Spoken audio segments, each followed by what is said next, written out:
a structure which is a shelter, but also not a shelter, a scaffold, which is scaffolding an empty space, so to say.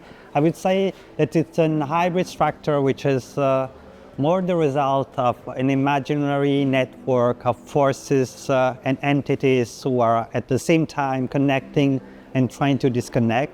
Because in a way, the entire proposal of the work was to stage this new relationship with, between human and human, organic, non-organic elements in the form which is not consolatory, in the form which is not just proposing or imagining sort of fake harmony among the world, but a permanent renegotiation of space, forces, positions, and so on.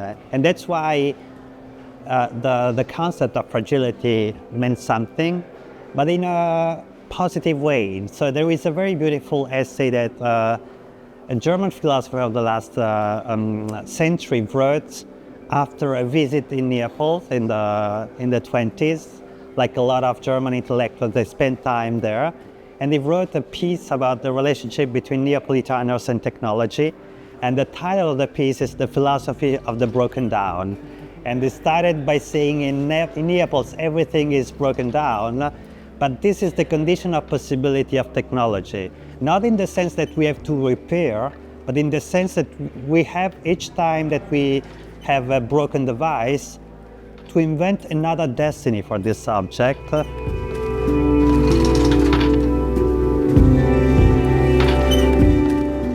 It's an opportunity to hijack the world, hijack the planet, make something else from what we have, what already passed through a destruction and will probably pass again through a destruction. But architecture as a part of technology is this reinvention of living forms where each of us is in a way hijacking the destiny of the others.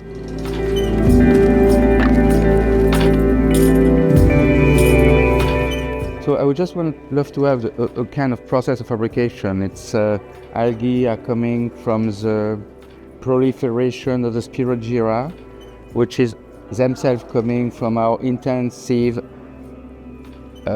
industrial agricultures using NPK, nitrogen, potassium, phosphorus, two times, and increasing the food, the artificial industrial food in the river and the lake. The algae are proliferating because of this our own temptation of bad food, of junk food. So we are the responsible of the situation. And we transform this algae with an industrial system of research into pellets. So we extract from this algae, which are toxic, which are killing by eutropharia all the lake and the river. And we extract from the algae the pectin and the glucose and the starch. So we are working directly from a kind of artifact of our own standard of life.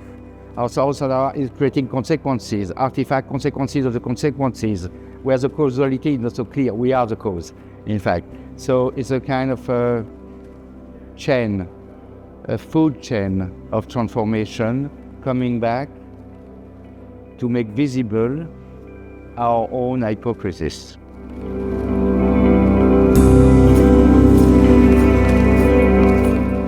What we call contradiction is just a tension or a communication of force, which doesn't know where to go, or where the force is shared by two elements, and the two elements have to decide if to take all the force on the one side or on the other side, or if they have to take the force to go on a third direction. So that's why what we call contradiction is an extremely productive and interesting condition. And we have, in a way, to avoid to come to a position where there is no tension anymore, because this is death, this is not life. Life is always this kind of very